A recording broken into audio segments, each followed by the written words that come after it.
Shalom, praise the Lord.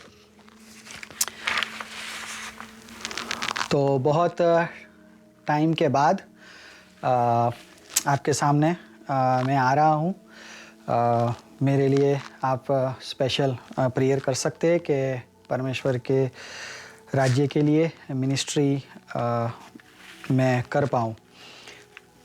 मैं हिंदी में आज का जो बाइबल स्टडी है वो हिंदी में देना चाहता हूँ ताकि ज़्यादा से ज़्यादा लोगों को समझ आए।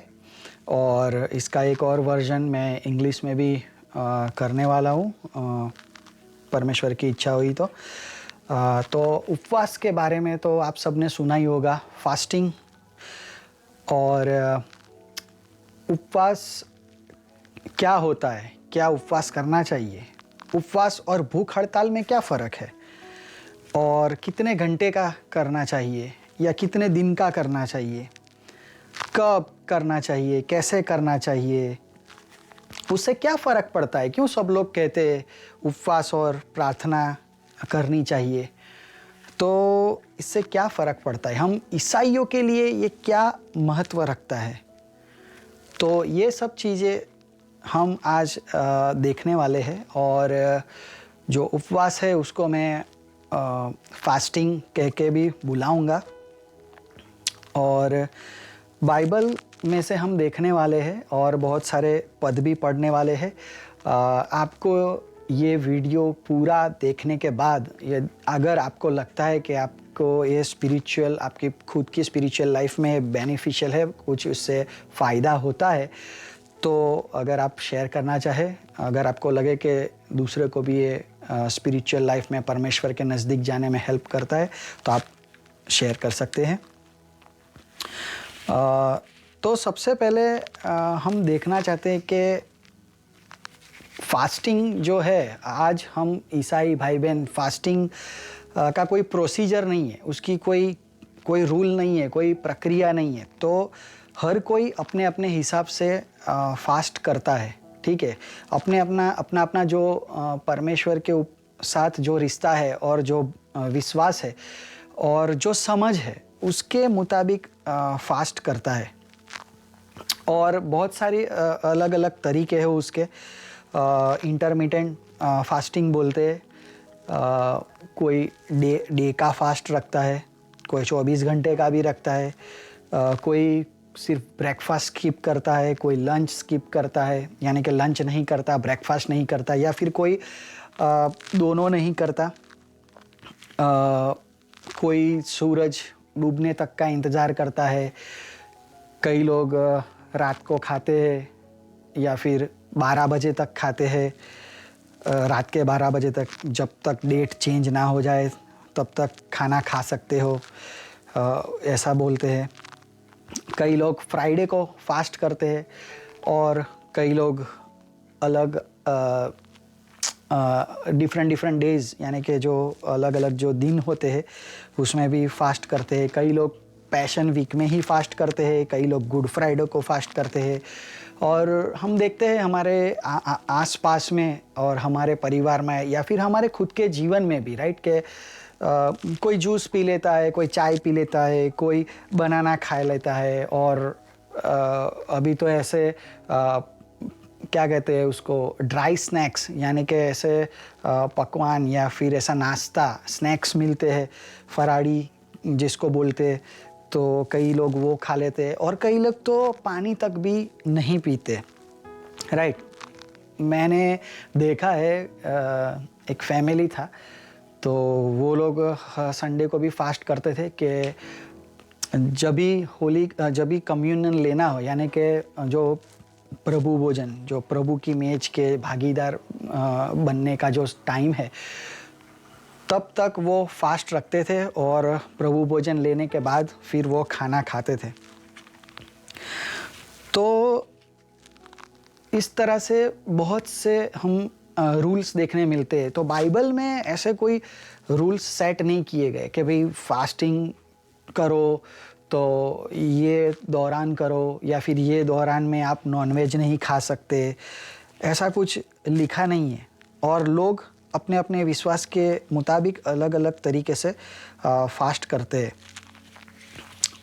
और कई लोग तो करते ही नहीं हैं, बिल्कुल फास्ट करते ही नहीं है, ठीक है। और उनके पास भी उनके रीज़न्स है। वो बोलते हैं कि भाई प्रभु यीशु मसीह ने हमारे लिए सब कुछ सह लिया, तो फिर हम क्यों फास्ट करें, हम क्यों उपवास करें। और कोई कहता है कि भाई मैं नॉनवेज ये समय के दौरान या फिर लेंट के टाइम में मैं नॉनवेज नहीं खाता, या फिर गुड फ्राइडे में नॉनवेज नहीं खाता, तो फिर मैं फास्ट क्यों करूं।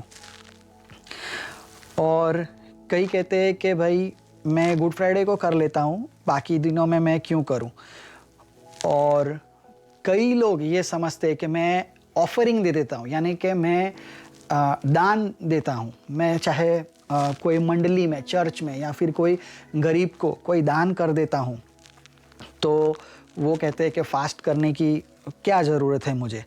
कई लोग को हेल्थ इश्यूज़ होते हैं, कई लोग बोलते हैं कि भाई मुझे हेडेक हो जाता है, मैं सह नहीं पाता, तो मैं कैसे फास्ट करूँ। और उसी के वजह से कई लोग क्या करते हैं अभी आज के दिन में कि फ़ोन और टीवी का फास्ट करते हैं, बोलते हैं कि मैं फ़ोन यूज़ नहीं करूँगा, मैं कोई एंटरटेनमेंट यूज़ नहीं करूँगा, लेकिन मैं खाना खा लूँगा, तो उसके मुताबिक ये फास्ट करते हैं। तो हम देखना चाहते हैं कि बाइबल में ये फास्ट का जो वर्ड है, मतलब उपवास जो शब्द है, वो सबसे पहले बाइबल में कहाँ देखने को मिलता है।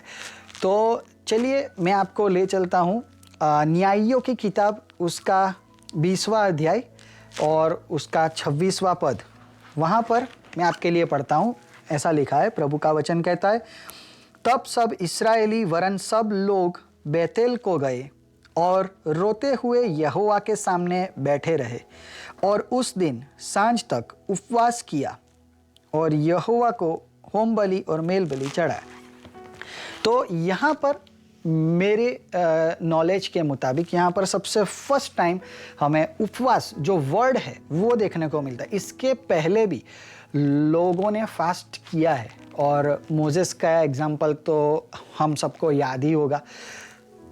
लेकिन जो वर्ड है फास्ट, जो उपवास वर्ड है, वो यहाँ पर सबसे फर्स्ट टाइम देखने को मिलता है। जो पहले प्रभु के वचन में जो इंक्लूड किया गया है, यानी कि प्रभु के वचन में जो लिखा गया है, उसमें लिखा गया है कि ना खाया ना पिया, ना खाया ना पिया, ठीक है। तो उसमें उपवास शब्द नहीं लिखा, लेकिन यहाँ पर हमें सबसे पहले ये उपवास न्यायियों की किताब में हमें ये देखने को मिलता है, सबसे पहले यूज़ हुआ है। बाइबल के हिसाब से हमारी आज की ये जो बाइबल स्टडी है, वो हम बाइबल के हिसाब से, वचन के हिसाब से देखना चाहते हैं, और उसको हम अपने जीवन से भी रिलेट करेंगे कि भाई हमारे प्रैक्टिकल लाइफ में ये कैसे महत्वपूर्ण है। स्पेशली ये लेंट का सीज़न चल रहा है, आप सबको तो पता ही होगा, या फिर अगर आप ये लेंट का सीज़न नहीं भी है और आप ये देख रहे हैं, तो भी ये बाइबल स्टडी ये समझने के लिए बहुत ही फ़ायदेमंद रहेगा, मैं ऐसा मानता हूँ। तो अलग अलग डेज़, यानी कि अलग अलग दिन के फास्ट हमें देखने मिलते हैं बाइबल के अंदर। एक दिन का फास्ट, 3 दिन, 7 दिन, 10 दिन, 14 डेज़, 21 डेज़ और 40 दिन। तो ये जो फास्ट के मैंने दिन बताए, अलग अलग टाइप के दिन बताए, उसमें से एक टाइप का फास्ट ऐसा है कि जो नॉनवेज का फास्ट था, सिर्फ नॉनवेज का फास्ट। तो आपको यदि पता है कि वो कितने दिन का फास्ट था, तो आप ये कमेंट में बता सकते हैं। जो बाइबल के अलग अलग जो कैरेक्टर्स है, ठीक है, उन्होंने अलग अलग टाइप से फास्ट किया, हमें वचन में ये देखने मिलता है। ये नए नियम में भी है और पुराने नियम में भी है। तो आज हमारे लिए प्रश्न ये है कि क्या हमें आज बाइबल के दौरान तो नए नियम में, पुराने नियम में लोगों ने फास्ट किया, प्रभु के सेवकों ने, प्रभु के दासों ने फास्ट किया, क्या हमें करना चाहिए आज? अगर हाँ करना चाहिए तो कितना लंबा होना चाहिए, कैसे करना चाहिए, ठीक है। तो ये हम अभी देख रहे हैं। अभी जो लेंट का समय चल रहा है, ठीक है, तो लेंट वो क्या होता है, उसका मीनिंग क्या है? तो हकीकत में लेंट का मीनिंग है कि भाई हमें पछतावा करना, हमें खुद के जो पाप है उसे याद करके पछतावा करना, रिपेंट करना और परमेश्वर के आगे जाना, हमारी लाइफ को डेडिकेट करना और हमें अपने पापों की माफ़ी मांगना। तो ये जो लेंट का पीरियड होता है कि हम अपने जीवन के ऊपर रिफ्लेक्ट करें, यानी कि हम अपने जीवन के ऊपर हम गौर करें कि भाई हमारी लाइफ कैसी चल रही है, परमेश्वर के साथ हमारा रिश्ता कैसा चल रहा है और हम परमेश्वर की आज्ञा अनुसार हम जीवन जी रहे हैं कि नहीं। और हमारी रिलेशनशिप जो हमारा परमेश्वर के साथ जो आत्मिक संबंध है उसको मजबूत और उसको दृढ़ बनाने के लिए ये जो लेंट का समय होता है। तो ये जो मैंने आपको लेंट के बारे में समझाया, मैं ऐसा मानता हूँ कि ऐसा हर रोज़ होना चाहिए, ना ही केवल लेंट के समय में, क्योंकि हमें हर रोज़ अपना स्पिरिचुअल लाइफ कैसा है, हमारा खुद का आत्मिक जीवन कैसा है, ये ख्याल हमेशा रखना ही चाहिए हमें। और परमेश्वर के साथ दृढ़ संबंध, आत्मिक संबंध बनाने में हमें तत्पर रहना चाहिए। अभी मैंने 40 डेज़ के फास्ट किया था और ऐश वेडनेसडे शुरू होने के अगले दिन ही मेरे 40 डेज़ के फास्ट ख़त्म हुए। तो ऐश वेडनेसडे क्या होता है? ऐश वेडनेसडे, वहीं से लेंट के समय की शुरुआत होती है, ठीक है, और 40 दिन फास्टिंग के शुरू होते हैं। और उसमें जो बीच बीच में जो संडे आते हैं ये 40 दिन के दौरान, वो संडे को एक्सक्लूड किया जाता है, वो संडे को काउंट नहीं किया जाता। और ईस्टर संडे के पहले दिन ये 40वां दिन ये ख़त्म होता है। तो ये ऐश वेडनेसडे आज सब लोग सेलिब्रेट कर रहे हैं, राइट? लेकिन क्या किसी को पता है कि ये कहाँ से उसकी शुरुआत हुई या कैसे आया? ठीक है, तो चलिए बाइबल में से हम देखते हैं। मैं ये नहीं कहना चाहता कि बाइबल में ऐश वेडनेसडे के बारे में लिखा है, लेकिन बाइबल में से हम कुछ पद पढ़ना चाहते हैं। तो मेरे साथ आप निकाल सकते हैं यिर्मयाह उसका 6ठा अध्याय और उसका 26वां पद मैं आपके लिए पढ़ता हूँ। हे मेरी प्रजा, कमर में टाट बांध और राख में लौट, जैसा इकलौते पुत्र के लिए विलाप होता है वैसा ही बड़ा शोकमय विलाप कर। ठीक है, तो यहाँ पर जो गौर करने वाली बात है कि वो ये है कि भाई टाट बांधने को बुलाए और राख में बैठने को बुलाए। ठीक है, अभी दूसरा पद पढ़ते हैं, एस्तर उसका 4था अध्याय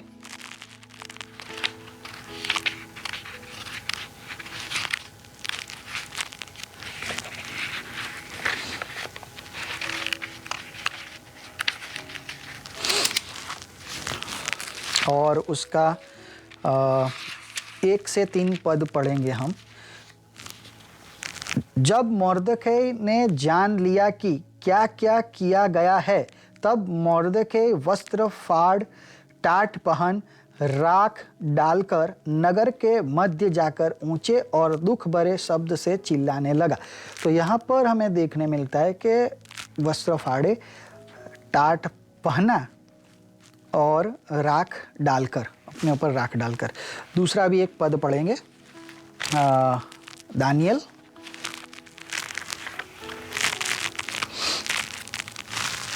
और उसका 9वां अध्याय।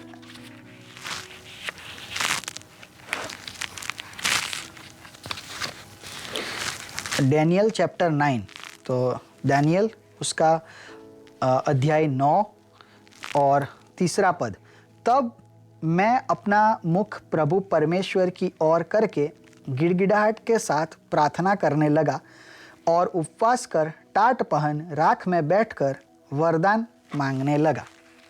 ठीक है, और ये तो हमने सिर्फ ये 3 पद पढ़े, लेकिन हकीकत में बाइबल के अंदर तो बहुत सारे ऐसे पद है जहाँ पर लोगों ने टाट पहना, अपने वस्त्र फाड़े और राख में बैठे या राख डाली, मिट्टी डाली सिर पे। हम जानते जोना जो है यूना की पुस्तक के अंदर के निनवे का जो राजा था वो भी राख में जाके बैठता है। ठीक है, तो जब जब लोग राख में बैठते हैं तो ये दिखाता है कि वो इंसान परमेश्वर की नज़र में बिल्कुल नम्र बन गया। और जब वो टाट पहनते हैं तो वो टाट इसलिए पहनते हैं ताकि पब्लिक को दिखा सके कि भाई ये उसका पछतावा ये जेन्युइन है, ये उसका जो पछतावा है वो सच्चे मन से, सच्चे हृदय से वो पछतावा कर रहा है। ठीक है, तो आज के दिन में हम ऐसा नहीं करते, लेकिन ये पुराने दिनों में ये प्रथा थी कि पब्लिक को भी बताना है कि खुद वो सच्चे मन से पछतावा कर रहा है और खुद राख में बैठना है ताकि वो नम्रता ग्रहण करनी है। क्योंकि राख में बैठना वो जैसे कि आप फर्श पे बैठते हो, उससे भी एक जो नीचा स्थान होता है तो वो ये होता है कि राख में बैठना। और राख जो है वो पछतावे के साथ वो उसका कनेक्शन है, वो लिंक है।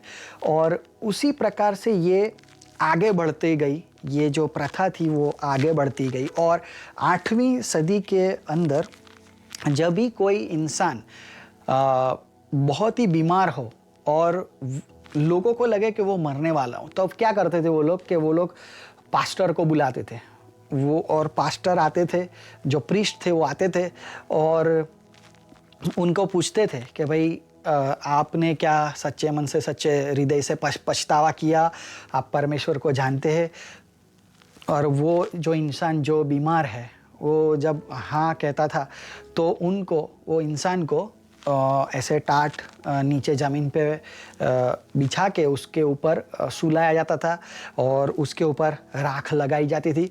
क्योंकि लोग ये समझते थे कि ऐसा किया तो उसका मतलब ये है कि उसने सच्चे मन से, सच्चे हृदय से, हकीकत में सच्चाई से पछतावा किया और अब वो मर भी जाए तो कोई बात नहीं, वो स्वर्ग में जाएगा क्योंकि उसका पछतावा अभी ये सही तरीके से हो गया, मतलब एकदम पक्का हो गया, पक्के से हो गया। और वो जो प्रथा थी वो फिर आगे बढ़ के अभी आज के टाइम में आई। तो आज के टाइम में क्या होता है कि राख जो ऐश वेंसडे होता है उस दिन वो जो अपना फोरहेड होता है उसके ऊपर क्रॉस बनाया जाता है, वो राख से क्रॉस बनाया जाता है। और वहाँ से लेंट, वो दिन से लेंट की भी शुरुआत होती है। और ये मानते हैं कि भाई अभी ये सच्चे मन से, सच्चे दिल से पछतावा करने की निशानी है। ठीक है, लेकिन हम सब जानते हैं कि प्रभु यीशु के मरने के बाद, सजीवन होने के बाद, स्वर्गारोहण के बाद हम जब प्रभु परमेश्वर का स्वीकार करते हैं और पवित्र आत्मा हम पाते हैं तो वो पछतावा करने के बाद ही हम करते हैं। और वो हमें साल्वेशन यानी कि उद्धार देने के लिए वो परमेश्वर ने हमें वो रीति हमें दी है और वो काफ़ी है।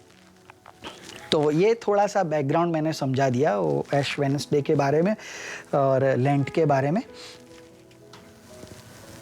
तो अभी हम आज आगे देखना चाहते हैं कि फास्टिंग के बारे में परमेश्वर का वचन क्या कहता है। तो मार्कुस हम पद पढ़ने वाले हैं, मार्कुस उसका 2 अध्याय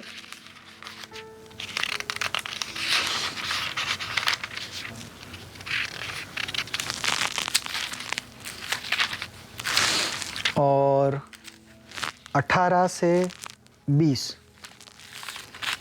सो मार्कुस दूसरा अध्याय 18 से 20। यूहन्ना के चेले और फरीसी उपवास करते थे, अतः उन्होंने आकर उससे यह कहा, यूहन्ना के चेले और फरीसियों के चेले क्यों उपवास रखते हैं, परंतु तेरे चेले उपवास नहीं रखते? यीशु ने उनसे कहा, जब तक दूल्हा बारातियों के साथ रहता है, क्या वे उपवास कर सकते हैं? अतः जब तक दूल्हा उनके साथ है, तब तक वे उपवास नहीं कर सकते, परंतु वे दिन आएंगे जब दूल्हा उनसे अलग किया जाएगा, उस समय वे उपवास करेंगे।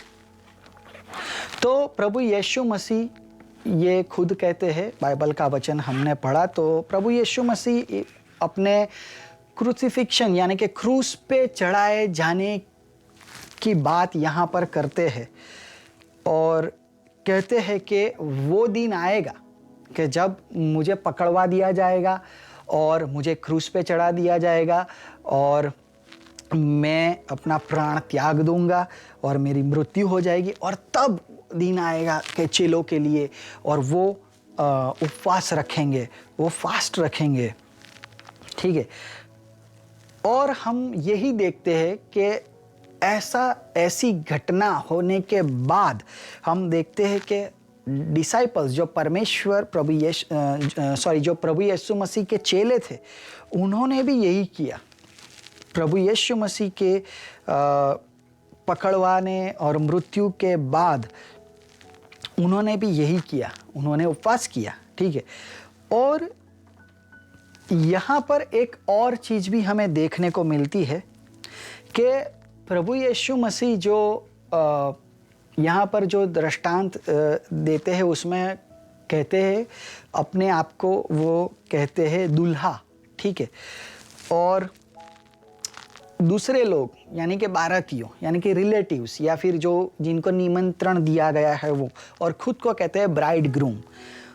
तो उस एनालॉजी, उस जो उदाहरण, जो दृष्टांत प्रभु यीशु मसीह ने दिया, उसके मुताबिक हम देखने जाए तो हम कन्या है और प्रभु यीशु मसीह वो दूल्हे है, और वो हमें लेने के लिए दोबारा, अपनी मंडली को लेने के लिए, अपनी दुल्हन को लेने के लिए दोबारा आने वाले हैं।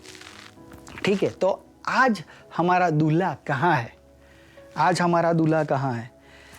उनका प्रभु यीशु मसीह मानव रूप धारण करके परमेश्वर के पद से इंसान बनकर वो आए दुनिया में और हमारे पापों के लिए खुद का बलिदान देने के लिए, और वे मर गए और तीसरे दिन मृत्यु में से सजीवन हुए और उनका स्वर्गारोहण हो गया, और वो फिर से हमें लेने के लिए जल्द आने वाले हैं। तो इंग्लिश बाइबल में क्या लिखा है कि भाई bride groom will be taken away, ऐसा इंग्लिश बाइबल में लिखा गया है कि भाई दूल्हा उनके पास, जो गुजराती जो हिंदी बाइबल में लिखा है वो ये है,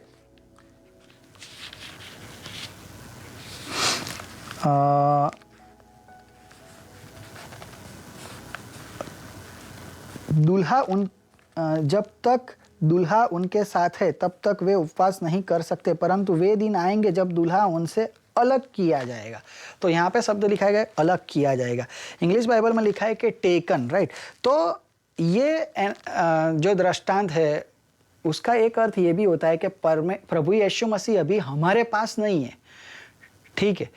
और जो टेकन वर्ड है वो जो हम ईसाई लोग कहते हैं रैप्चर, तो रैप्चर वर्ड बाइबल में है नहीं, तो रैप्चर की जगह पे टेकन वर्ड यूज़ किया गया है, ठीक है। तो प्रभु यीशु मसीह का स्वर्गारोहण हो गया, तो अभी हमारे पास शारीरिक तौर से प्रभु यीशु मसीह हमारे बीच में उपस्थित नहीं है। तो प्रभु यीशु मसीह हमारे बीच में उपस्थित नहीं है, तो ये प्रभु यीशु मसीह ने जो कहा है उसके मुताबिक हमें अभी उपवास करना चाहिए, ठीक है। क्योंकि प्रभु यीशु मसीह कहते हैं कि ऐसे दिन आएंगे जब दूल्हा अलग किया जाएगा, तब वे उपवास करेंगे। तो अभी हमारा दूल्हा अभी तक हमको लेने आए नहीं है, हमारे पास नहीं है। तो ये कौन सा समय है हमारे लिए? तो ये वो समय है कि हमें उपवास करना चाहिए, हमें उपवास करने का ये समय है। और एक पद हम पढ़ना चाहते, मत्ती उसका अध्याय 6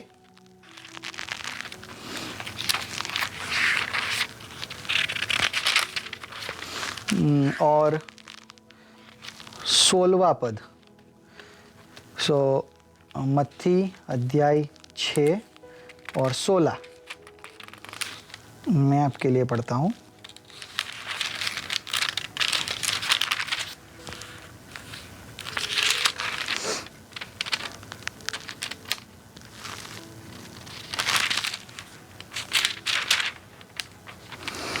जब तुम उपवास करो तो कपटियों के समान तुम्हारे मुंह पर उदासी न छाई रहे, क्योंकि वे अपना मुंह बनाए रहते हैं ताकि लोग उन्हें उपवासी जाने, ठीक है। तो यहाँ पर परमेश्वर का वचन हमें कहता है कि जब तुम उपवास करो, ठीक है। तो यहाँ पर ये तो नहीं लिखा परमेश्वर के वचन में ये तो नहीं लिखा कि यदि तुम उपवास करो, अगर तुम उपवास करो, ये नहीं लिखा। यहाँ पे लिखा है जब तुम उपवास करो। और उसी अध्याय में आगे भी आप पढ़ सकते हैं, 5वां पद लिखा है जब तू प्रार्थना करे।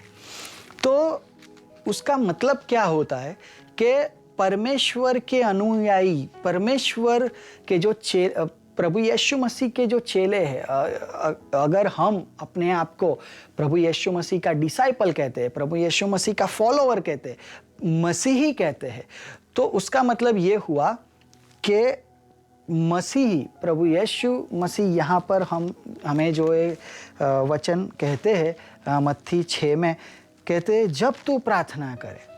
तो प्रभु यीशु मसीह ये नहीं कहते कि अगर तू प्रार्थना करे, यदि तू प्रार्थना करे, लेकिन वो ऐसा अज्यूम करते हैं, वो ऐसा मान लेते हैं कि मेरे पीछे आने वाला, मुझे फॉलो करने वाला प्रार्थना जरूर करेगा।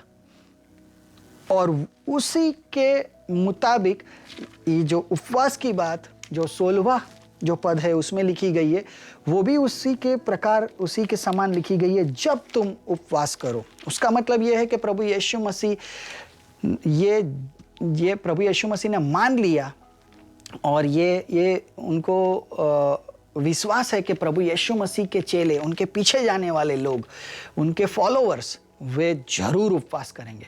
तो ये दो वचन प्रभु के हमने पढ़े, इससे ये साफ हो गया कि हमें अपनी मसीही जिंदगी में प्रभु यीशु मसीह के पीछे चलते चलते उपवास करना चाहिए, ठीक है। लेकिन हम आगे बढ़ते हुए देखना चाहते हैं कि क्यों उपवास हमें करना चाहिए। तो क्या उससे हमें कोई उद्धार मिलता है? नहीं, उससे हमें उद्धार नहीं मिलता, ठीक है। कोई हमें फास्टिंग करने से हमें कोई साल्वेशन नहीं मिलता, क्योंकि साल्वेशन तो परमेश्वर खुद देते हैं और वो ग्रेस है, उनकी कृपा से मिलता है। तो हम कुछ करेंगे, हम कुछ सहेंगे, हम अपने शरीर को कष्ट देंगे और हमें उद्धार मिलेगा, तो ये शिक्षा गलत है, उससे उद्धार की प्राप्ति नहीं होती। कई लोग ये कहते हैं कि भाई प्रभु यीशु मसीह ने मेरे लिए इतना कुछ किया, इतना सह लिया, कोड़े खाए, अपमान सह लिया और मेरे लिए क्रूस की दर्दनाक मौत सह ली, तो क्या मैं एक दिन के लिए, यानी कि गुड फ्राइडे के दिन, क्या मैं उपवास नहीं कर सकता प्रभु यीशु मसीह के लिए? लेकिन ये थिंकिंग भी गलत है, ये सोच भी गलत है। हमें ऐसा नहीं सोचना चाहिए, क्योंकि हम प्रभु यीशु मसीह ने जो हमारे लिए और सारी मानव जात के लिए जो किया है, उससे हम ये एक दिन हम गुड फ्राइडे को फास्ट करते हैं या फिर चाहे कितने भी दिन फास्ट करें, उससे हम कंपेयर नहीं कर सकते, उसकी कोई तुलना हो ही नहीं सकती। ठीक है, हम जब उपवास करते, जब हम फास्ट करते, तो हम परमेश्वर के लिए फास्ट नहीं करते, हम खुद के लिए फास्ट करते। उससे परमेश्वर को कोई फ़ायदा नहीं होता, उससे फ़ायदा हमको ही होता है। क्योंकि जैसा हमने पढ़ा, उपवास करने से हम अपने आप को एकदम परमेश्वर के आगे हम्बल करते हैं, परमेश्वर के आगे हम खुद को नम्र करते हैं, हम परमेश्वर की नज़र में हम नम्र बन जाते हैं, नम्रता धारण करते हैं। और उपवास करने से हम परमेश्वर के आगे हम नम्र बन के जाते हैं, और वो एक नम्रता की निशानी है, वो नम्रता की साइन है। अगर कोई उपवास करता है तो वो हम्बलनेस की एक साइन है। हमें आज राख में बैठने की, टाट पहनने की कोई ज़रूरत नहीं है, लेकिन हम अपने सच्चे मन से, सच्चे हृदय से हमें उपवास करना चाहिए। और कई बार हम प्रेयर करते हैं और उपवास के साथ प्रेयर करते हैं, लेकिन हमारी प्रार्थनाओं का जवाब नहीं मिलता, क्योंकि हमारी प्रार्थनाओं के बीच में हमारा घमंड आ जाता है। ठीक है, और इसीलिए हम जब उपवास करते हैं तो सच्चे मन से, सच्चे दिल से करना चाहिए, क्योंकि जो नम्रता हमें परमेश्वर के आगे जो नम्र बनना है, वो सही होनी चाहिए, वो जेन्युइन होनी चाहिए। और हम बाइबल से पद पढ़ना चाहते हैं।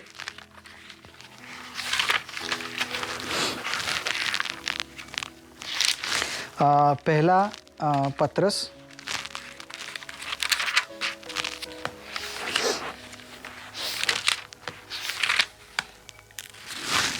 और उसका 5वां अध्याय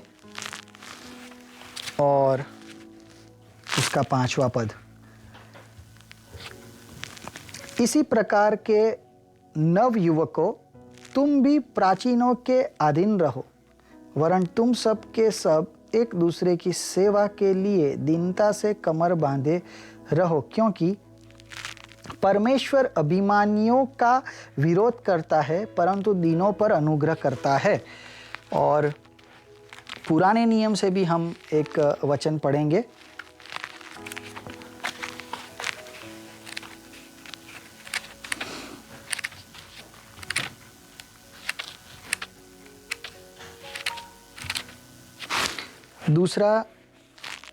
दूसरा शमूएल, उसका अध्याय 22 और उसका 28 पद। दीन लोगों को तो तू बचाता है, परंतु अभिमानियों पर दृष्टि करके उन्हें नीचा करता है। तो ये 2 पद पढ़े, और भी बहुत से पद है बाइबल के अंदर, लेकिन मैंने एक पुराने नियम और एक नए नियम से ये पद पढ़ा है आपके लिए। तो इसमें हमें जानने को मिलता है, परमेश्वर कहते हैं अपने वचन के द्वारा के अभिमान जो घमंड करता है, अभिमानी जो लोग हैं, वो परमेश्वर को नहीं पसंद, परमेश्वर को नम्र लोग पसंद है।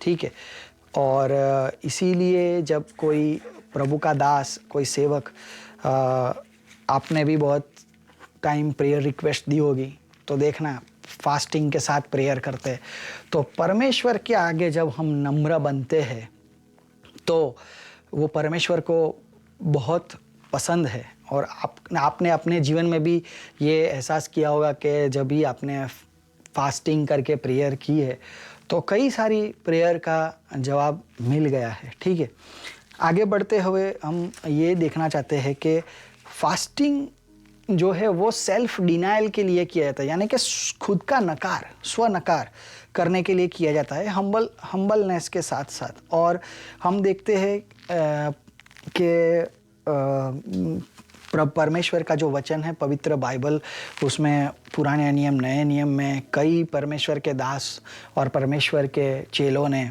उपवास किए, ठीक है।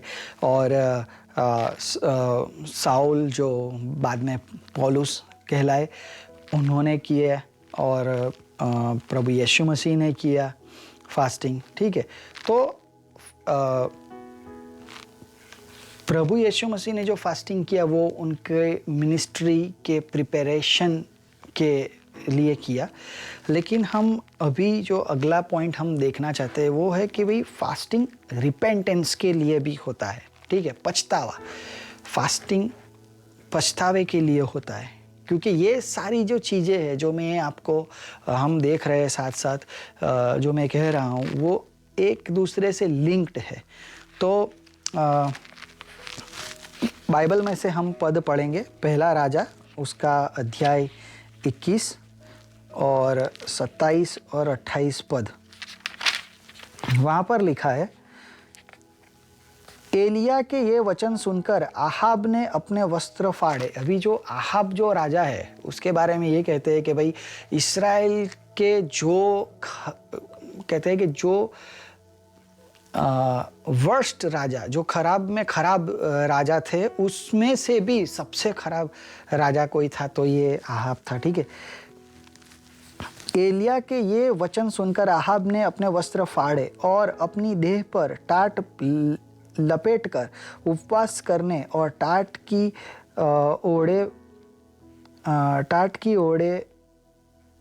ही ओढ़े पड़ा रहने लगा और दबे पांव चलने लगा। तब यहोवा का यह वचन तिशबी एलिया के पास पहुंचा, क्या तूने देखा है कि आहाब मेरे सामने नम्र बन गया है? इस कारण कि वह मेरे सामने नम्र बन गया है, मैं वह विपत्ति उसके जीते जी उस पर न डालूंगा। ठीक है, तो परमेश्वर ने आहाब को यहाँ पर पनिशमेंट दिया था, उसका जजमेंट सुनाया था, उसका न्याय हो चुका था। और वो सुनकर उसने क्या किया कि अपने वस्त्र फाड़े कि अभी मेरे ऊपर न्याय आने वाला है, और उसने उपवास किया, उसने वो टाट पहना, वो पड़ा रहा, ठीक है। तो ये दिखाता है कि भाई परमेश्वर के आगे वो नम्र बन गया, वो दीन हो गया। और यहाँ पर परमेश्वर खुद अपने सेवक एलिया से कहते हैं कि देख आहाब को तूने देखा, वो मेरे लिए मेरे सामने वो नम्र बन गया। और तब परमेश्वर कहते हैं कि अभी जो मैंने उसके लिए जो मैंने पनिशमेंट जो दिया था, जो न्याय मैंने किया था उसका, तो वो मैं अभी वो विपत्ति उसके ऊपर नहीं लाऊंगा। तो ये देखते हम कि भाई आहाब एक कह सकते कि भाई उसको पता था कि सच्चे परमेश्वर कौन है, लेकिन वो परमेश्वर की आज्ञा के अनुसार नहीं चलता था, डिसोबीडियंट था, और वो कहते हैं कि बैकस्लाइडेड जैसे हम बोल सकते हैं। तो ये मैं कहना चाहता हूँ कि अगर ये जो एकदम खराब में खराब इज़राइल का राजा है वो भी उपवास करके प्रार्थना करता है, तो परमेश्वर उसकी भी बात सुनते हैं और उसको आपत्ति से बचाते। तो आप सोचिए कि अगर आप बैकस्लाइड हो चुके हो या फिर आप परमेश्वर के रिलेशन में, आत्मिक जीवन में दृढ़ता से नहीं बढ़ रहे, तो आपको भी ये करने की ज़रूरत है। आप उपवास के साथ प्रार्थना कर सकते हैं और परमेश्वर आपको ज़रूर आपको आगे बढ़ाएंगे और फिर से अपना बेटा या बेटी कह के पुकारेंगे और आपको उनको अब्बा पिता कहने का हक देंगे। आगे हम पढ़ना चाहते हैं यूना का पुस्तक,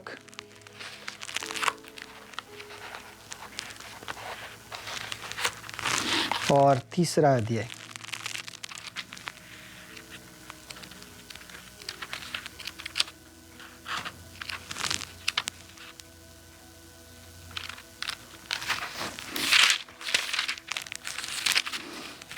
और उसका 10वां पद।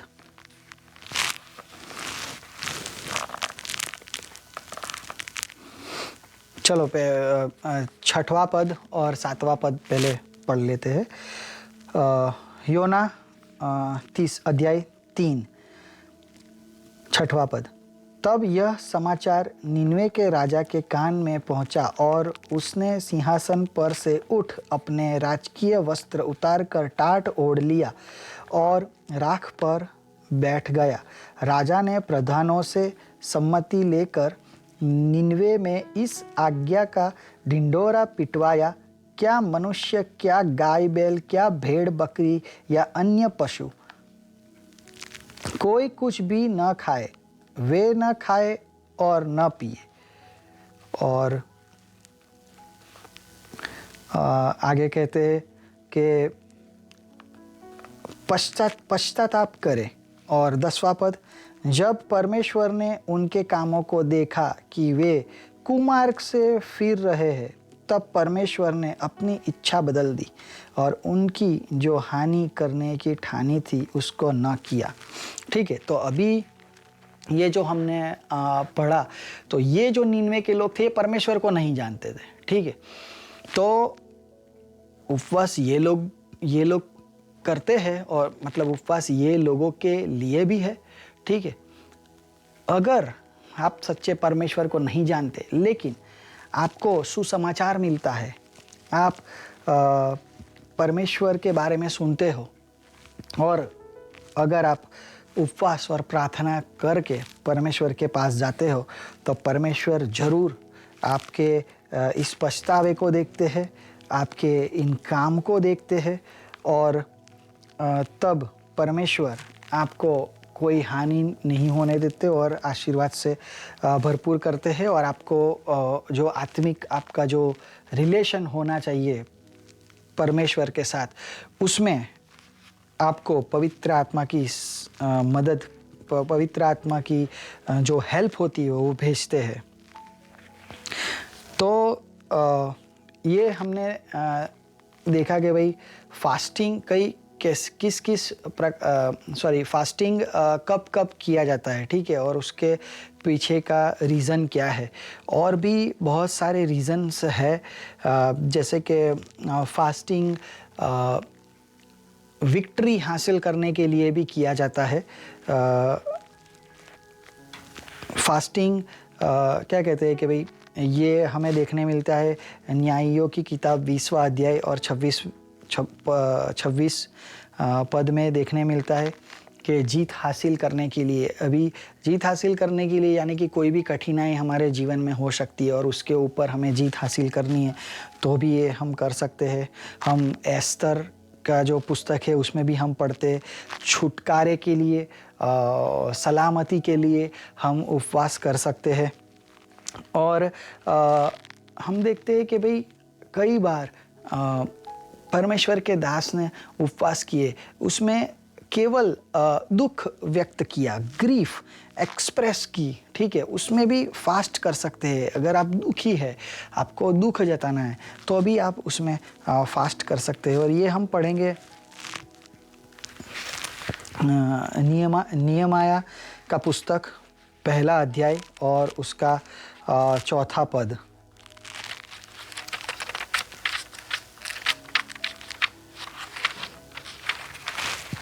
तो उसमें परमेश्वर का वचन कहता है, ये बातें सुनते ही मैं बैठकर रोने लगा और कितने दिन तक विलाप करता और स्वर्ग के परमेश्वर के सम्मुख उपवास करता और यह कहकर प्रार्थना करता रहा।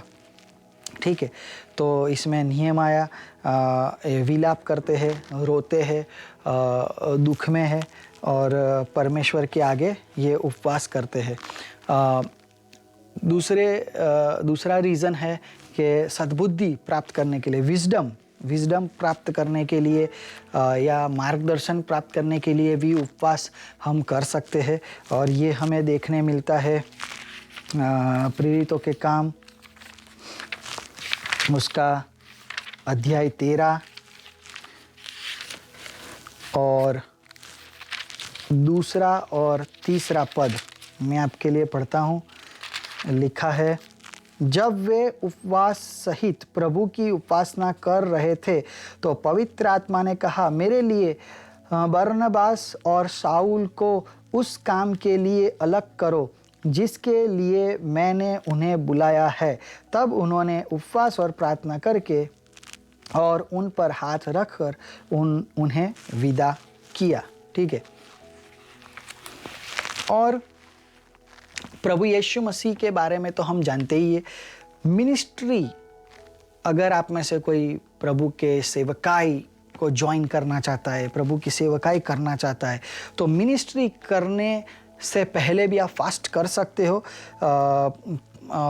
फास्टिंग के साथ आप जब खड़े होते हो प्रभु का सेवकाई करने के लिए, तो प्रभु के राज्य फैलाने में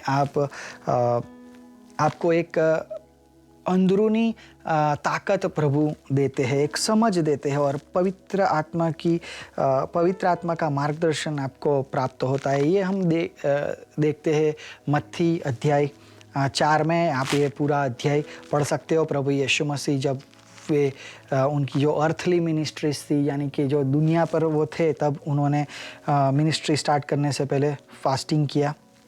ठीक है। और परमेश्वर की वर्शिप करने के लिए भी फास्ट आप कर सकते हो। ये हम पढ़ेंगे पद। जैसे कि बहुत सारे लोग शायद ये बोलेंगे, भाई हमें तो चलो पछतावा के लिए हमने किया, बात ठीक है, कोई कुछ मांगने के लिए किया, बात ठीक है, लेकिन हमें मिनिस्ट्री तो नहीं करनी। ठीक है। लेकिन ये एक हम एग्जाम्पल देखना चाहते हैं बाइबल में से।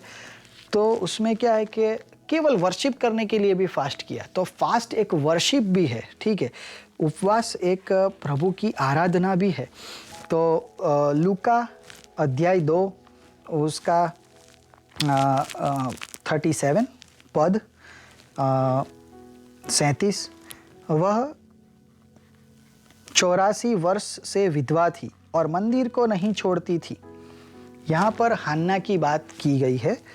और आगे कहते, पर उपवास और प्रार्थना करके रात दिन उपासना किया करती थी। ठीक है। यहाँ पर वो रात दिन उपवास करके, प्रार्थना करके वो उपासना करती है। तो यहाँ पर हमें देखने को मिलता है कि इसकी जो उम्र थी वो 84 इयर्स की थी, यहाँ पर बाइबल में लिखा है। ठीक है। फिर भी वो उपवास करती है, प्रार्थना करती है, और वो प्रभु के घर में है। तो आगे बढ़ते हुए हम देखना चाहते हैं कि किस तरह से फास्ट करना चाहिए।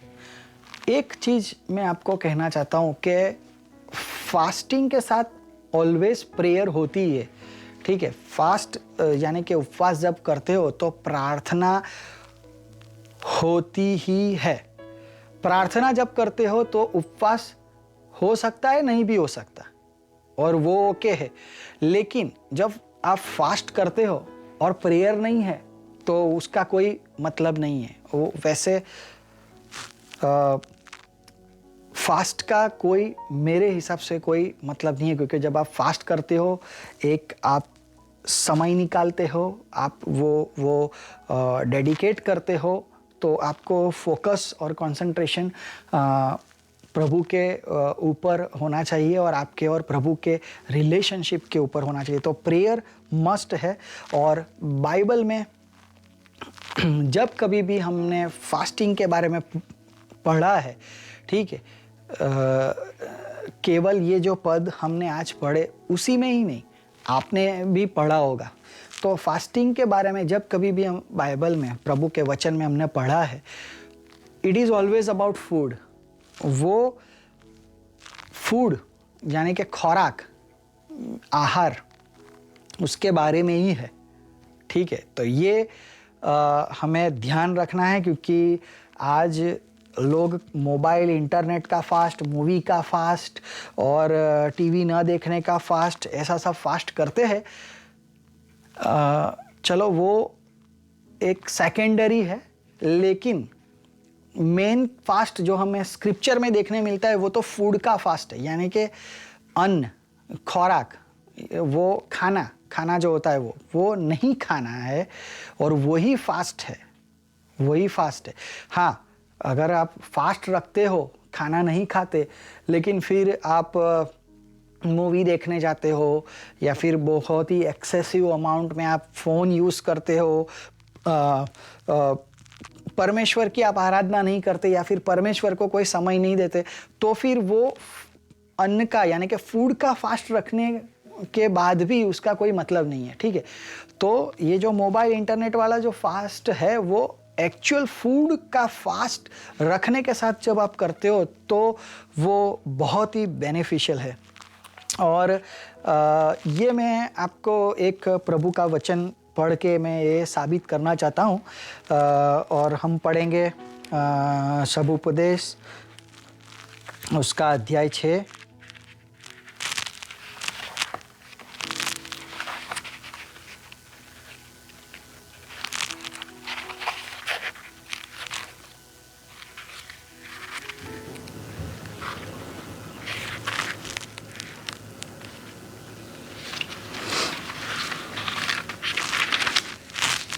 और उसका 7वां पद, तो उसमें लिखा है, प्रभु का वचन कहता है, मनुष्य का सारा परिश्रम उसके पेट के लिए होता है तो भी उसका मन नहीं भरता।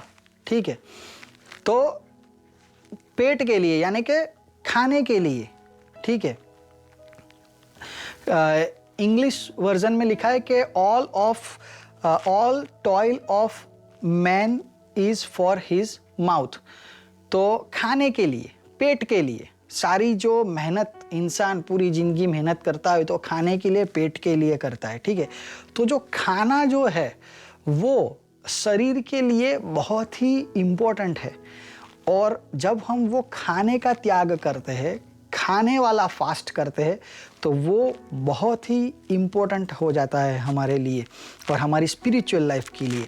हम जानते हैं प्रभु यीशु मसीह ने मिनिस्ट्री स्टार्ट करने से पहले जो फास्ट किया, और शैतान इब्लीस वहाँ पे उनका परीक्षण करने के लिए आता है और वो सबसे पहले यही कहता है कि क्योंकि प्रभु यीशु मसीह को भूख लगी थी और वो वहाँ पर पत्थर दिखाता है और कहता है कि इसको बोल के रोटी हो जाए तो तू खा सकता है, ठीक है। तो फूड है वो मेन चीज़। और पाप भी हम देखते हैं दुनिया में, जो आदम और हवा इंसान जो सबसे फर्स्ट ह्यूमन बींग्स थे, उनको भी खाने के द्वारा उन्होंने पाप किया, ठीक है। तो फूड जो है वो बहुत ही इम्पोर्टेंट है। और ध्यान रहे, यहाँ पर मैं कुछ गलत नहीं सिखाना चाहता।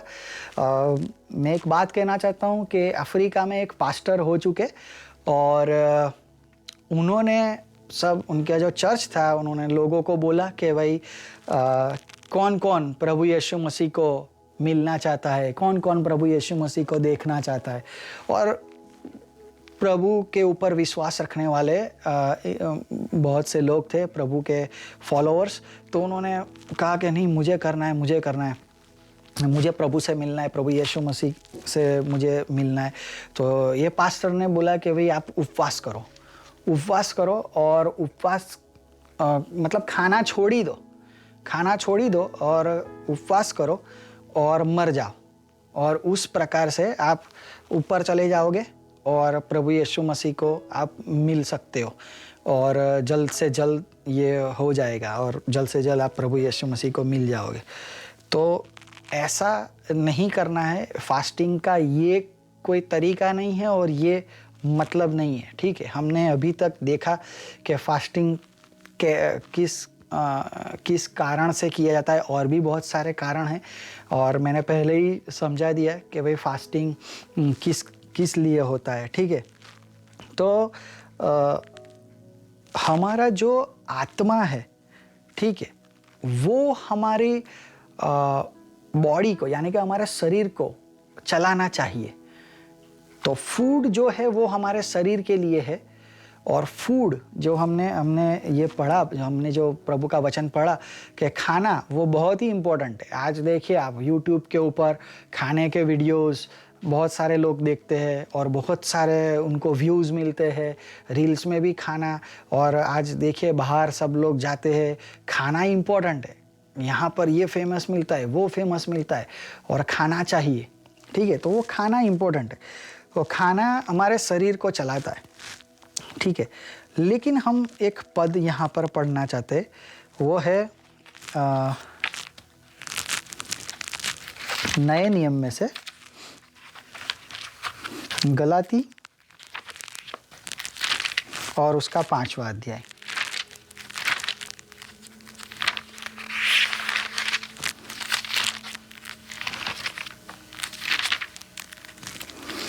और गलातियों अध्याय 5 और 16 और 17 पद, उसमें लिखा है, पर मैं कहता हूँ आत्मा के अनुसार चलो तो तुम शरीर की लालसा किसी रीति से पूरी न करोगे, क्योंकि शरीर आत्मा के विरोध में और आत्मा शरीर के विरोध में लालसा करता है, और ये एक दूसरे के विरोधी है, इसीलिए कि जो तुम करना चाहते हो वह न करने पाओ, ठीक है। यहाँ पर परमेश्वर का वचन कहता है कि जो आत्मा और शरीर है वो एक दूसरे के विरोधी है, और हमें आत्मा के अनुसार चलना चाहिए, नहीं कि शरीर के अनुसार, ठीक है। तो जब हम फास्ट करते हैं और खाने का, अन्न का त्याग करते हैं, चाहे कितने भी दिन का हम ये फास्टिंग करें, तो तब क्या होता है कि हमारा आत्मा मजबूत हो और हमारा आत्मा शरीर के ऊपर कंट्रोल कर सके, इसीलिए करते हैं। और जब कभी भी आज यही तो एक रीज़न है कि बहुत सारे लोग, इवन यंगस्टर्स भी फास्ट नहीं कर पाते, नहीं रख पाते, एक दिन का भी नहीं रख पाते, ठीक है। क्यों? क्योंकि उनका शरीर उनके आत्मा को चलाता है, उनको करना है, ऐसा नहीं है कि नहीं करना, उनको इच्छा है, उनका जो आत्मा है वो तो प्रेरणा करता है कि हाँ मुझे ऐसा करना चाहिए। कई लोग ट्राई करते हैं और बीच में से छोड़ना पड़ता है उनको फास्ट, ठीक है। वो पूरा दिन का सोच के करते हैं, लेकिन पूरा दिन होने से पहले उनको वो खोल देना पड़ता है उनका उपवास। तो ये सबसे पहला वो अटैक है, क्योंकि शरीर उसका आदी नहीं है। शरीर आत्मा को अपने हिसाब से चलाता है, क्योंकि शरीर को पसंद है, शरीर को यहाँ पर जाना पसंद है, शरीर को इससे बात करना पसंद है, शरीर को ये बोलना पसंद है और ये खाना पसंद है। तो वो आत्मा को शरीर चलाता है। लेकिन परमेश्वर का वचन यहाँ पर कहता है कि आत्मा से हमें शरीर को कंट्रोल करना है, शरीर हमारे आत्मा को कंट्रोल नहीं करना चाहिए, क्योंकि वे एक दूसरे के विरोधी है। तो जब आप उपवास रखोगे तो क्लैश तो होगा, ठीक है। जब आप क्योंकि वो एक दूसरे के विरोधी है, तो उपवास रखोगे तो जो शैतान है वो तो परीक्षण करेगा, वो तो है ही, लेकिन आपका शरीर और आत्मा एक दूसरे के विरोधी है, इसीलिए आपका शरीर भी तकलीफ और पैदा करेगा, ठीक है। और बहुत सारे टेम्पटेशंस फास्टिंग के दौरान आते ही है। फर्स्ट डे फास्ट करोगे तब से ये शुरू हो जाएंगे, ठीक है। और फास्टिंग के दौरान टेम्पटेशन आते ही है, क्योंकि शैतान भी नहीं चाहता, क्योंकि उसे भी ये पता है, ये जो मैं आपको बता रहा हूँ और हमें जो सीखने को मिल रहा है, वो शैतान को पहले से पता है कि भाई फास्टिंग और प्रेयर जब साथ में होते हैं तो उसका क्या मतलब है, उसका क्या परिणाम आता है। तो वो फर्स्ट डे से ही आपको वो करने में मना करेगा। और कई लोगों को प्रश्न होता है कि भाई मेरी उम्र हो चुकी है, ठीक है।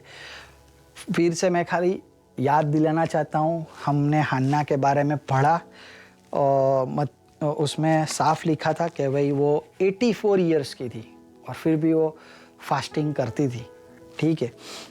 और मोजेस 80 इयर्स के थे, 80 साल के, तब तो उनको बुलावा आया, तभी उनकी बुलाहट थी 80 के साल में कि भाई मेरे लोगों को जाके छुड़ा, और उन्होंने भी फास्ट किए, ठीक है। तो ऐसा नहीं है कि भाई फास्टिंग यंगस्टर्स के लिए है। ये यूना में हमने पढ़ा कि भाई बच्चे, जानवरों को, चलो जानवरों को तो छोड़ो, बच्चे को भी फास्ट करने का बोला, ठीक है, बच्चे भी, तो बच्चे भी कर सकते हैं, बड़े भी कर सकते हैं, बुजुर्ग भी कर सकते हैं, स्त्री पुरुष, फास्टिंग आप कर सकते हो। परमेश्वर के साथ रिश्ता बनाने के लिए आप फास्टिंग कर सकते हो, ठीक है। अभी जब फास्ट रखते हो, जैसे हम देखते हैं कि भाई क्या कैसे फास्ट करना चाहिए और क्या करना चाहिए, तो एक पॉइंट ये भी है कि हमें खुद से नहीं बताना है, क्योंकि वो परमेश्वर का वचन हमने आगे से ही पढ़ा, ठीक है, कि भाई हमारा मुंह लटका हुआ और उस तरह से हमें खुद से नहीं लोगों को बताना है कि भाई मेरा फास्ट चल रहा है या फिर आज मैं फास्ट कर रहा हूँ, ठीक है। तो ऐसे प्रोएक्टिवली हमें बताना नहीं है। लेकिन मैंने ये भी देखा है कि कई लोग का फास्ट होता है, लेकिन जब वो किसी के घर जाते हैं या फिर किसी से मिलने आते हैं या फ्रेंड्स सर्कल के बीच में होते हैं और वो लोग कभी कुछ ऑफ़र करते हैं खाने का या पीने का, तो वो ये समझते हैं कि भाई ओ फास्ट मेरा सीक्रेट में होना चाहिए, तो अभी ये खाना दे रहा है, मुझे फोर्स कर रहा है, तो मैं क्या करूँ, तो मैं खा लेता हूँ, तो वो खा लेते। नहीं, ऐसा नहीं करना है। अगर आपने फास्ट किया है तो आपको खुद से सामने से नहीं बताना है और आपका मुंह उतरा हुआ नहीं होना चाहिए और चिल्ला चिल्ला के किसी को बताना भी नहीं है। लेकिन अगर कोई आपको सामने से देता है तो आप उसको बता सकते हो कि भाई नहीं, मैं रिस्पेक्ट करता हूँ, आपने दिया, लेकिन मैं ये आज नहीं खा सकता फिर कभी, क्योंकि मेरा फास्ट है, ठीक है। और एक चीज़ ये है कि भाई जब कभी भी आप लोगों ने भी फास्ट किया होगा, जब कभी भी हम बोल देते हैं कि भाई फास्ट है, तो तुरंत सामने से लोग बोलते हैं, ठीक है, कि भाई क्या रीज़न है, क्यों फास्ट किया, प्रश्न पूछते हैं कि भाई क्या रीज़न है। तो जैसे कि हमने देखा, हाँ, रीज़न के लिए भी आप फास्ट कर सकते हो, लेकिन ऐसा ज़रूरी नहीं है कि कोई रीज़न होना ही चाहिए, क्योंकि ये आपके और परमेश्वर के निकट जाने का, आपके और परमेश्वर के संबंध दृढ़ बनाने का ये समय है और उसके लिए ये फास्ट होता है। और जो गुप्त में परमेश्वर देखता है, वो गुप्त में परमेश्वर आपको वो रिवॉर्ड देता है, उसका जो बदला है, उसका जो बदला है वो परमेश्वर आपको ज़रूर देता है। और मैं ये कहना चाहता हूँ कि भाई मेरा भी कई बार मैंने भी फास्ट किया है और कुछ मांगने के लिए। तो हम जब कभी भी फास्ट करते हैं तो ऑलवेज़ कुछ मांगने के लिए हम फास्ट करते हैं, ठीक है, कि भाई हमें ये चाहिए, ये मुझे दो, ये होना चाहिए, ठीक है।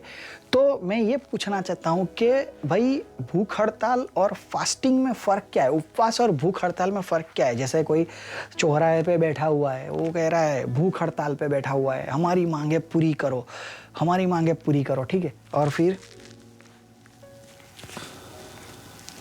क्या होता है।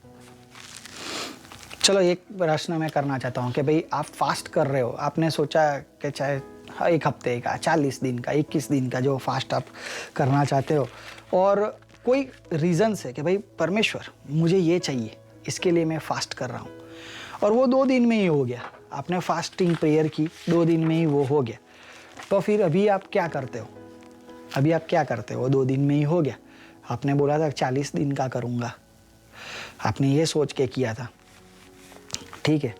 अभी मैंने जो फास्ट किया था, जैसे मैंने आपको बताया, तो फास्टिंग के बीच में ही मैंने भी कोई रीज़न से मैंने फास्ट किया था और परमेश्वर के साथ संबंध बनाने के लिए भी मैंने फास्ट किया था, दोनों सोच के।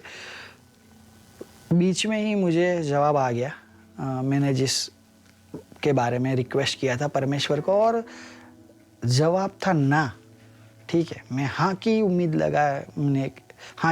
लगाए हुए था और उसी लिए मैं फास्ट कर रहा था, लेकिन जवाब था ना। तो अब मैं क्या करूं, तो क्या ये मैंने तो इसके लिए से ये फास्ट किया था नहीं। तो अभी क्या है कि फास्टिंग तो आपको जो आपने डिसाइड किया है, ठीक है।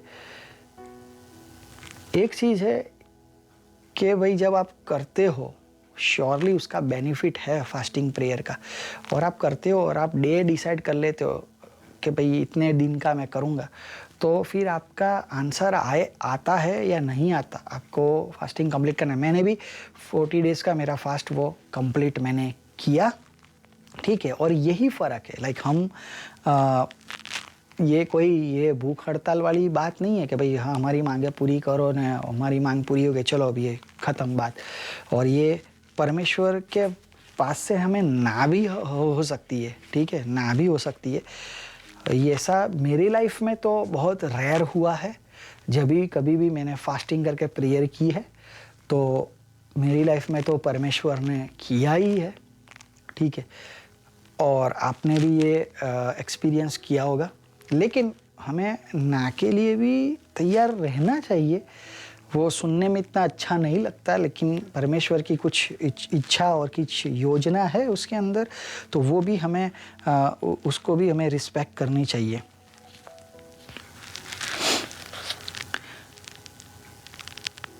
हमारा जो फास्टिंग के बारे में हमने देखा, तो मैं ये एक बात बताना चाहता हूँ कि पुराने नियम में लेवीय व्यवस्था 23वां अध्याय और 27 और 28 पद आप पढ़ना। पुराने नियम में ये एक आज्ञा थी, तो ये एक आज्ञा दी गई थी कि भाई फास्ट करना ही है। तो फास्ट करना एक कमांडमेंट थी, कमांडमेंट। और कमांडमेंट जब हो जाती है, तो कमांडमेंट जब आप ब्रेक करते हो तो सिन करते हो, ठीक है।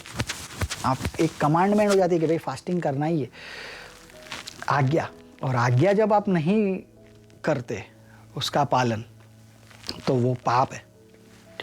लेकिन नए नियम में इब्रानियों 10:10 उसके मुताबिक प्रभु यीशु मसीह ने ये आज्ञा हम सब और सब इंसानों से, सब सारे मनुष्य जातियों के लिए ये पूरी कर दी।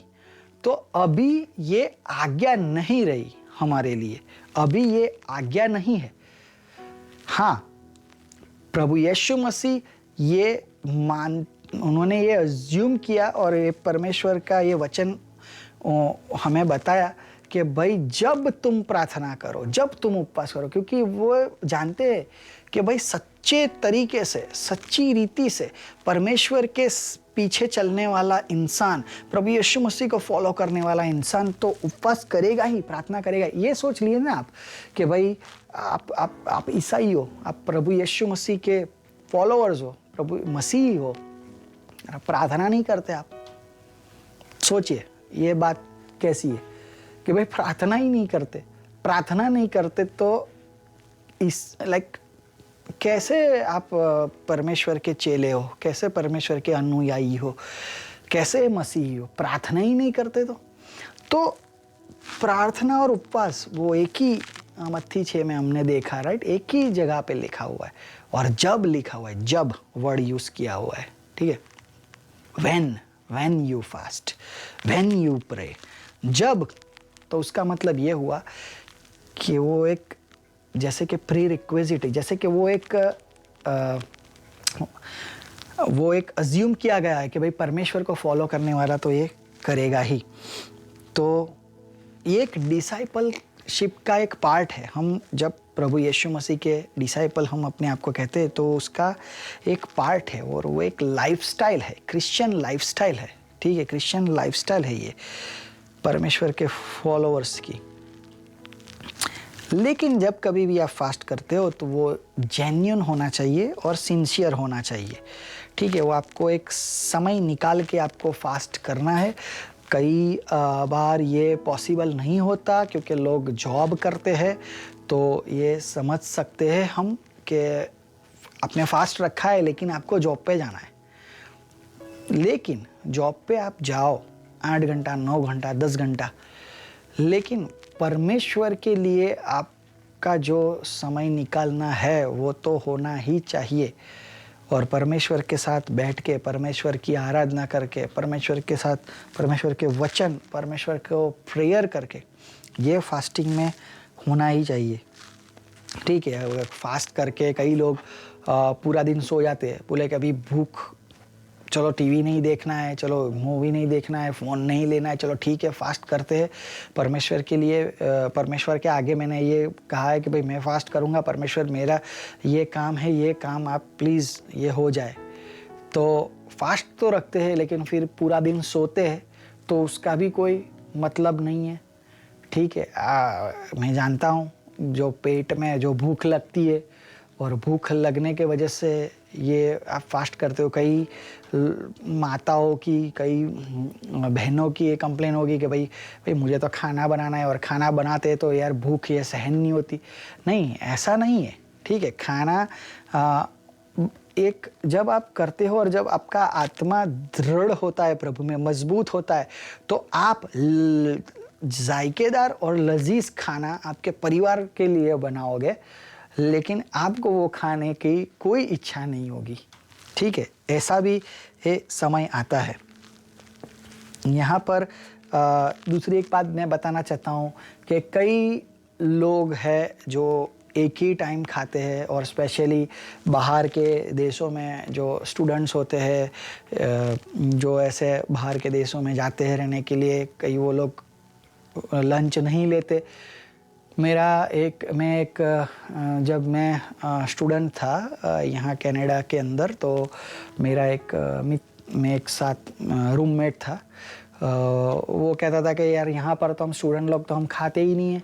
तो लेंट का जो 40 दिन का समय था, तो मैंने भी उसको फास्ट में कंसीडर कर दिया, तो मैंने भी रख लिया फास्ट, क्योंकि खाना तो वैसे भी नहीं है, ना ब्रेकफास्ट खाना है ना लंच खाना है, खाली बस रात को एक मील खाना है, एक बार खाना खाना है। तो वो फास्ट मैं मेरे हिसाब से मैं उसे कंसीडर नहीं करता, क्योंकि खाना नहीं होना और खाना होने के बावजूद भी ना खाना, उसमें बहुत फ़र्क है। क्योंकि इसमें तो क्या है कि भाई खाना आप खाते ही नहीं हो, खाना बनाया ही नहीं है या खाना है ही नहीं, और यही तो तुम्हारी लाइफस्टाइल है कि तुम एक ही टाइम खाते हो। तो एक ही टाइम खाते हो तो फिर तुम उसको फास्ट में नहीं आप उसको कंसीडर कर सकते, उसको फास्ट में नहीं ले सकते। ठीक है, और जैसे कि हम देखते हैं कि प्रभु यीशु मसीह के जो चेले थे, कई बार वो प्रभु यीशु मसीह के साथ बहुत सारे लोग, बहुत सारी भीड़ को वो देखते थे, उनको चमत्कार करते थे, प्रार्थना करते थे, और ये दौरान उनको खाने का अवसर नहीं मिलता था। बाइबल का वचन बताता है, ठीक है, कि खाने का अवसर नहीं मिलता था। तो क्या वो फास्ट है? नहीं, वो फास्ट नहीं है, वो खाने का अवसर उन्हें नहीं मिला। चलो, खाना था, आपके जीवन में भी कई बार ऐसा हुआ होगा कि खाना है लेकिन आप सुबह से निकले, शाम को आए, आपको खाना नहीं खा पाए आप। मेरे जीवन में भी कई बार ऐसा होता था कि कोई काम से मैं निकला हूँ, लेकिन ये है कि भाई मैं तो आ जाने वाला हूँ दोपहर में, तो लेकिन उसमें दोपहर से तो अभी शाम हो गई, वो सब सुबह का निकला हूँ, शाम हो गई, रात हो गई। तो फिर ख्याल आता है कि यार पूरा दिन कुछ नहीं खाया, तो उससे अच्छा तो मैं इसको आज के दिन को मैं फास्ट सुबह में ही ये ऐसा मैंने सोच लिया होता। तो फास्टिंग का जो है उपवास, वो एडवांस में होना चाहिए। वो आप एडवांस में आपको ये एक कमिटमेंट देना है। ऐसा नहीं है कि भाई पूरा दिन आज भूखा मैं रहा तो चलो अभी आज इसको मैं फास्ट कह देता हूँ। वैसा फास्ट परमेश्वर के आगे मेरे हिसाब से तो मान्य नहीं होता। ठीक है, तो उसको फास्ट बोलते ही नहीं है पहली चीज़ तो। ठीक है, तो ये एडवांस में एक कमिटमेंट होना चाहिए। ठीक है, फिर चाहे सरकमस्टेंसेस जो होते हैं वो बात अलग है, वो एक डिफरेंट है, लेकिन कमिटमेंट ये आपका पहले से होना चाहिए कि भाई फास्टिंग मैं करूँगा आज। ठीक है, अभी ऐसे तो देखने जाए, एक चीज़ मुझे याद आई कि भाई फास्टिंग कितना होता है, दिन का होता है 8, 9, 10 घंटे का होता है। तो फिर वैसे तो कोई रात को सो जाता है खाना खाने के बाद, तो हम सुबह में क्या करते हैं, ब्रेकफास्ट उपवास खोलते। तो मतलब पूरा जो रात में हमने नहीं खाया, जो 8 घंटे की स्लीप थी, 8 घंटे की नींद थी, 9 घंटे 10 घंटे जो भी सोया है, तो नहीं खाया, तो क्या उसको फास्टिंग में बोल सकते हैं हम बोल सकते हैं ऐसा प्रायर कमिटमेंट देके भी हम उसको कंसिडर नहीं कर सकते। आप ये नहीं सोच सकते कि भाई चलो आज मैंने खाना खा लिया, अभी आज रात से मेरा फास्ट, मैं एडवांस में ही सोच लेता हूँ, एडवांस में कमिटमेंट कर देता हूँ और फिर सो जाता हूँ। तो ये पूरी रात का ये फास्ट किया आपने, ऐसा आप ये उसको कंसीडर नहीं कर सकते, ठीक है।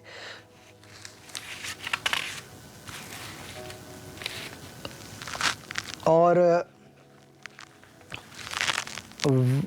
सबसे महत्वपूर्ण बात, आप भी सोच रहे होंगे कि मैंने अभी तक ये बोला क्यों नहीं, लेकिन लाइक वेट लॉस करने के लिए फास्ट लोग करते हैं। और चलो वेट लॉस करने के लिए अन्य लोग फास्ट करते हैं, वो चीज़ एक अलग है, लेकिन वेट लॉस करने के लिए ईसाई लोग भी फास्ट करते हैं, मतलब उसको बिब्लिकल फास्ट के साथ कंपेयर करते हैं और वेट लॉस करते हैं कि चलो ना बाइबल के अनुसार मैं फास्ट भी कर लेता हूँ, परमेश्वर के आगे फास्ट भी हो जाएगा और मेरा वजन भी कम हो जाएगा। तो वो फास्ट जेन्युइन नहीं है, ठीक है। फास्ट जेन्युइन होना चाहिए। हम पढ़ते हैं बाइबल से, हम पढ़ना चाहते हैं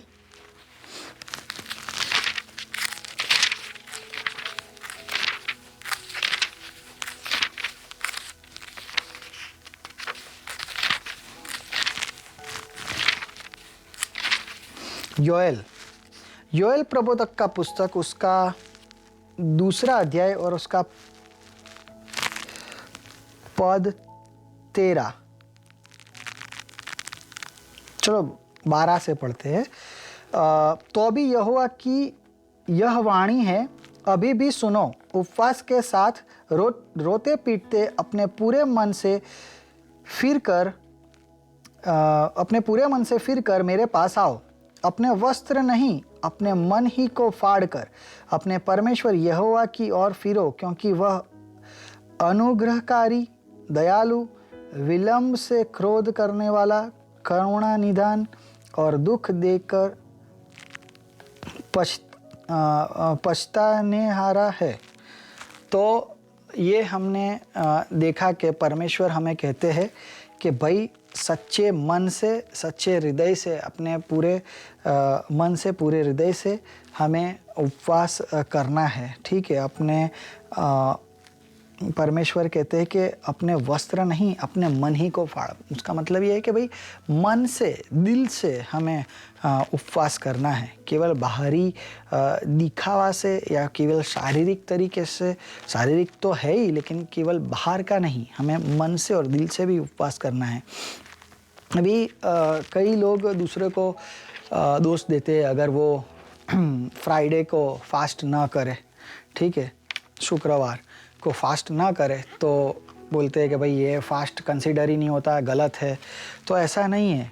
तो कौन से दिन फास्ट करना चाहिए? तो आप कोई भी दिन फास्ट कर सकते हो, कोई भी महीने में फास्ट कर सकते हो, कोई भी महीने में उपवास रख सकते हो, कोई भी दिन में रख सकते हो, क्योंकि सारे महीने, सारे दिन और समय जो है वो परमेश्वर ने बनाए हैं और वो परमेश्वर के ही है।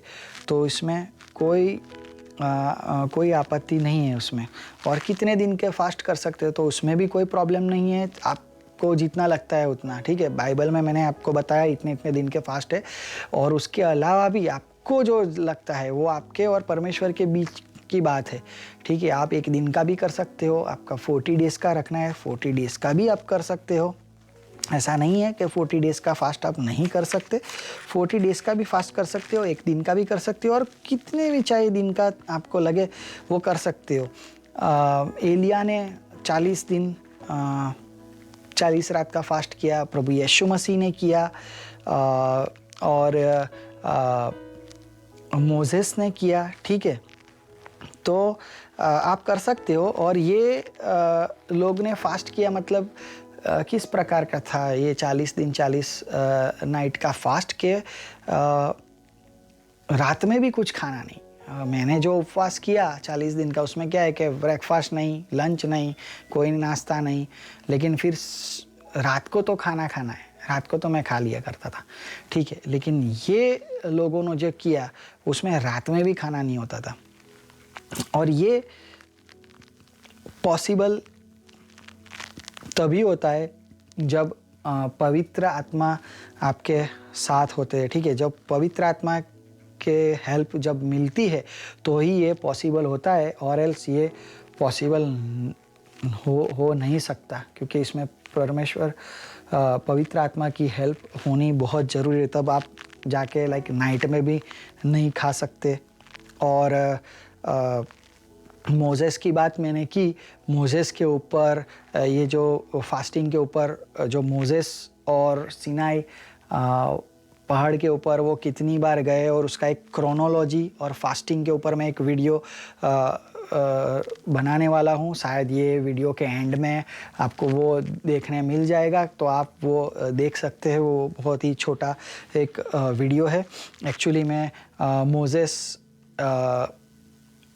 40 डेज़ 40 दिन 40 रात सीनाई पर्वत के ऊपर, पहाड़ के ऊपर थे, नीचे आए और तुरंत ही वो ऊपर गए, फिर से 40 दिन 40 रात।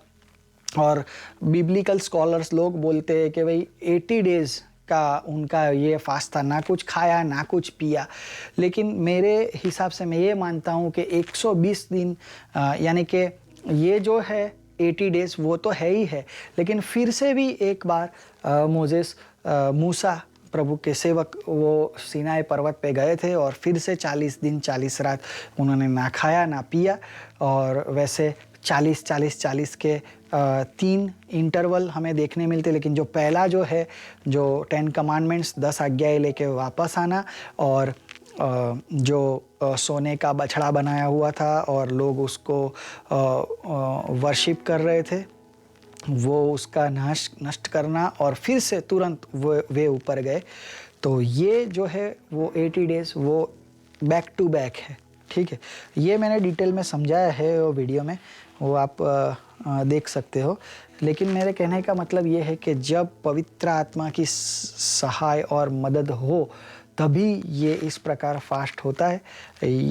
हम जो फास्ट करते हैं 40 डेज़ का, उसमें तो हम रात को खा ही लेते हैं, ठीक है। और हाँ, अगर मैं तो ये कहना चाहता हूँ कि भाई किसी को कोई प्रॉब्लम है तो फिर पहले तो वो प्रेयर करके अपना वो प्रॉब्लम ठीक करे, ठीक है। कि कोई शारीरिक कोई प्रॉब्लम है उसकी वजह से ये नहीं कर सकते, तो वो पहले वो ठीक कर ले,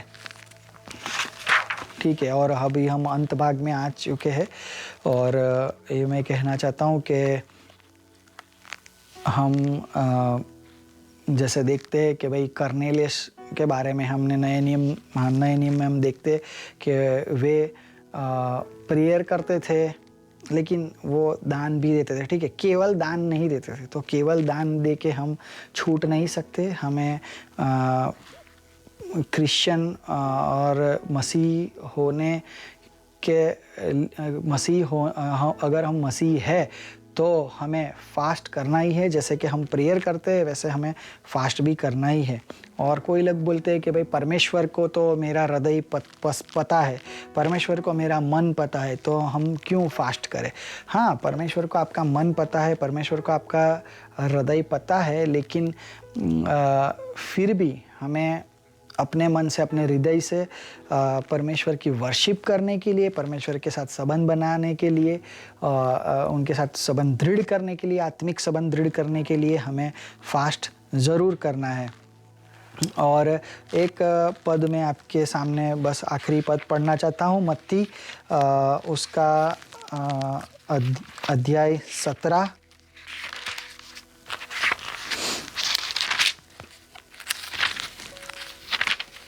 और उसका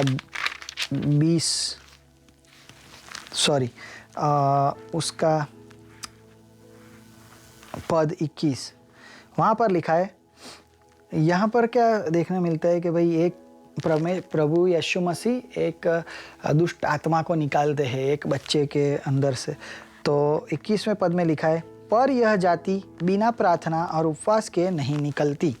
तो ये प्रभु यीशु मसीह कहते हैं। कई बाइबल में ये 20वें पद में लिखा होगा, लेकिन कई बाइबल में 21वें पद में लिखा होगा। तो ये तो दुष्ट आत्मा निकालने की बात है, पर प्रभु यीशु मसीह खुद कहते हैं कि ये जाति उपवास या उपवास और प्रार्थना के बिना नहीं निकलती, ठीक है। उपवास और प्रार्थना और उपवास, ठीक है। तो जैसे मैंने बोला, प्रार्थना हो तो उपवास हो भी सकता है, नहीं भी हो सकता, लेकिन उपवास हो तो प्रार्थना तो होनी चाहिए।